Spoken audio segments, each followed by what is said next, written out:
tema da palestra vai ser sobre a simulação mental do movimento.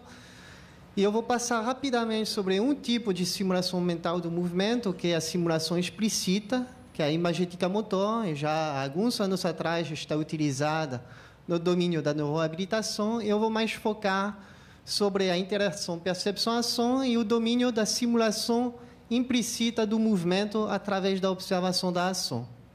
Então, antes de começar, eu vou voltar sobre alguns conceitos simples do controle motor e que vão ser importantes tanto para a parte da simulação que para a parte da execução do movimento.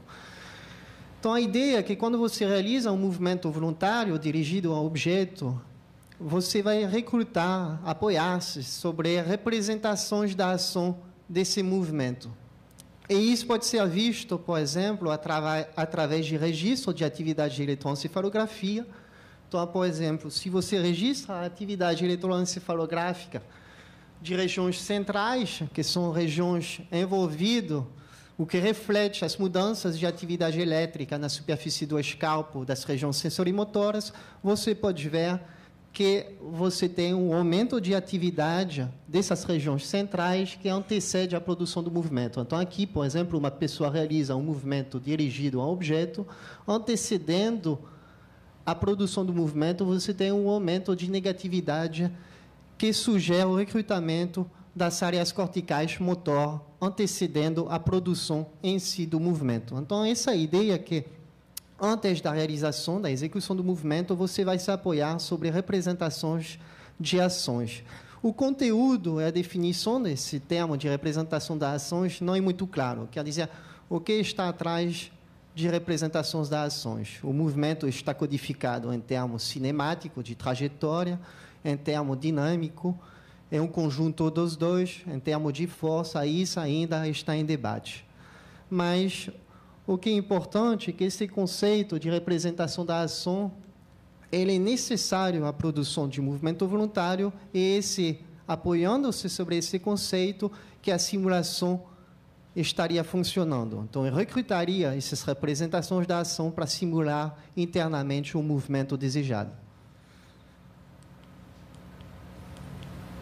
Então, como eu falei previamente, você poderia ter dois tipos de simulação da ação. Então, a primeira seria a simulação explícita, o mais conhecido como imagética motor. Então, nesse caso, eu vou me sentir realizar um movimento dirigido a um objeto, não tem saída motor, eu peço só para a pessoa se sentir realizar um movimento. Isso já está bastante utilizado há algum tempo na fisioterapia, é uma técnica que tem também um custo para o paciente, que em geral é desgastante, e chamado então de simulação explícita do movimento. O segundo tipo de simulação do movimento seria chamado de simulação implícita do movimento. Então, essa simulação implícita do movimento seria baseado sobre o processo de observação com atenção de um movimento dado. Quer dizer que eu vou apresentar algumas evidências que hoje a observação de um movimento dirigido, por exemplo, ao objeto é suficiente para recrutar o sistema motor do observador. A ideia, então, é que quando você produz um movimento, você vai se apoiar, isso é uma representação esquemática do controle motor, uma representação simples, onde você vai ter uma entrada sensorial, e isso vai ser transformado em modelo chamado de inverso. Então, a partir de um contexto, eu vou deduzir o comando motor necessário para a produção do movimento. Eu posso ter uma saída motor para a realização do movimento, ou eu posso estar sem saída motor, e assim eu estaria no processo de simulação do movimento. Então, aqui, para apoiar essa ideia, que é a observação do movimento, o sistema motor pode constranger a percepção do movimento do outro. Isso não é uma ideia nova, ela vem da filosofia, principalmente correntes alemães, só que ela teve alguns problemas, principalmente que faltava um substrato neural. Não faltavam evidências comportamentais, por exemplo. Então, nesse caso, você vai ver uma ilusão de movimento gerado pela sucessão de duas imagens. No primeiro caso, você vai ter uma ilusão de movimento da grande agulha do relógio. Então, o que você percebe é o deslocamento no sentido anti-horário. Então, você percebe o deslocamento no sentido mais curto do caminho. Agora, quando essa ilusão de movimento é relativo a um movimento humano, o que você perceba também é um deslocamento no sentido anti-horário, mas, nesse caso, é o sentido mais longo. Então, essa é uma evidência simples de como o conhecimento motor que temos de um movimento observado, das limitações biomecânicas do sistema esquelético, pode interferir diretamente na percepção do movimento do outro. Quer dizer que você não consegue imaginar o movimento no sentido horário. Então, como eu falei previamente, a gente passou de uma ideia de uma relação unilateral entre o sistema sensorial que vai servir à produção da ação. Então, você teria a observação da ação, uma identificação, por exemplo, da cena visual de um objeto, você vai ter o planejamento e programação dos parâmetros motor, e você vai ter, enfim, a realização da ação ou não, no caso da simulação. Então, a gente passou em 60 anos dessa relação unilateral, onde o sistema sensorial serve o sistema motor, a uma forte interação entre esses dois sistemas, onde o sistema motor pode também interferir na percepção da ação, onde esses parâmetros de representação das ações podem interferir no reconhecimento da ação do outro e, por consequência, na percepção do movimento do outro.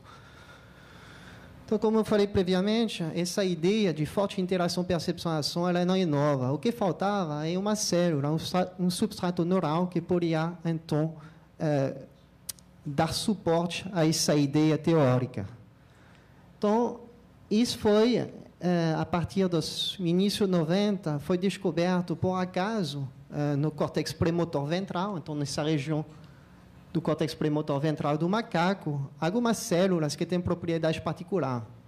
Então, foi estudo do professor Rizzolatti, na Universidade de Parma, na Itália, foi por acaso. Na época, ele trabalhava sobre os movimentos visual-guiados para movimento de preensão de objeto, registrava a atividade elétrica, disparo de neurônios no córtex premotor ventral, que são envolvidos na conformação da mão no movimento de preensão, e que eles descobriram que esse mesmo neurônio, por exemplo, que ele estava registrando, aqui o disparo do neurônio, uma repetição, a outra, esse neurônio está disparando quando o macaco realiza um movimento de preensão de um objeto.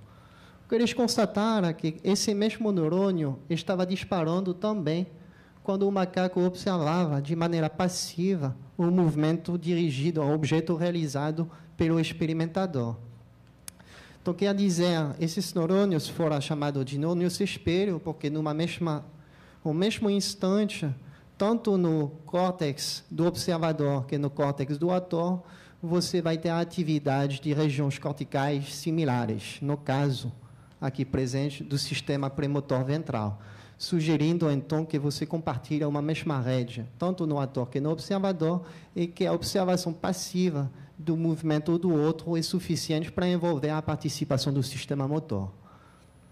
Então, isso foi no caso do macaco. Em seguida, vários grupos investigaram a presença de um sistema similar no ser humano, através de várias técnicas. Então, aqui um exemplo de técnica de ressonância magnética funcional, onde o sujeito está dentro da máquina, e ele vai ver movimentos dirigidos ao objeto, realizados com vários efetores. Então, por exemplo, pode ser movimento de boca, quando você vai morder uma maçã, movimento de mão pegando o objeto, ou, enfim, movimento de pé, quando você chuta numa bola. O que eles constataram é que, quando você observa esse tipo de vídeo, você vai ativar o córtex premotor de maneira somatotópica, assim que o córtex parietal na observação desses vídeos de movimento dirigido ao objeto. Então, sugerindo a presença também no ser humano de um sistema análogo ao sistema descrito no macaco. Então, aqui é só uma animação para mostrar que... Então, aqui são representações bem mais simples do movimento que você pode fazer a partir da aquisição de movimento cinemático, onde você coloca, como se diz, marcador nas principais articulações, e você pode ver rapidamente, precisa de 200 milissegundos para identificar uma pessoa que está tentando se equilibrar. Então, o que foi mostrado, por exemplo, que a simples percepção desse tipo de estímulo visual, onde você vai guardar unicamente a informação cinemática do movimento do outro, vai ser suficiente para promover a atividade de regiões motor, principalmente região premotor, de novo, e região parietal.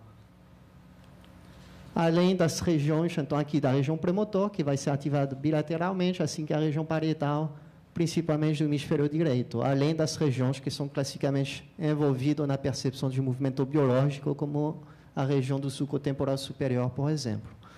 Então, existiria uma rede especializada na observação do movimento do outro.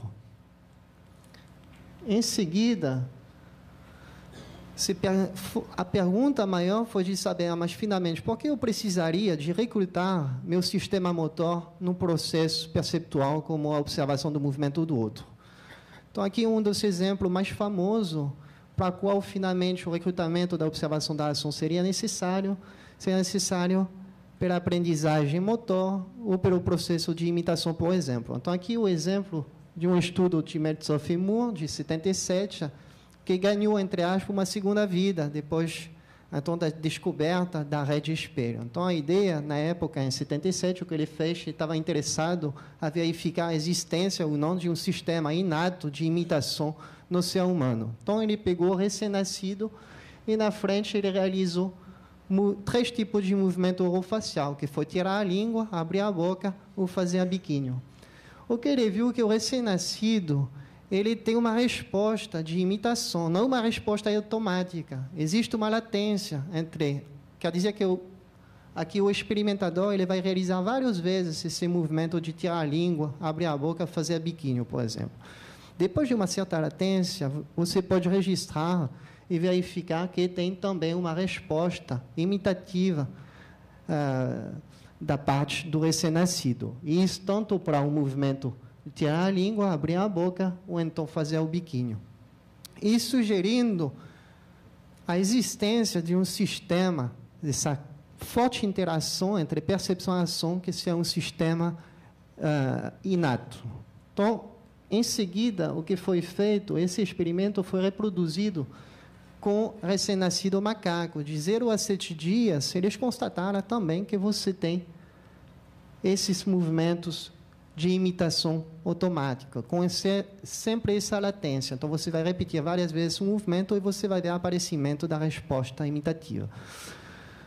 Depois de 7 dias de vida, essa resposta desaparece. Então, sugerindo a maturidade de um sistema inibidor dessa rede de interação, percepção-ação.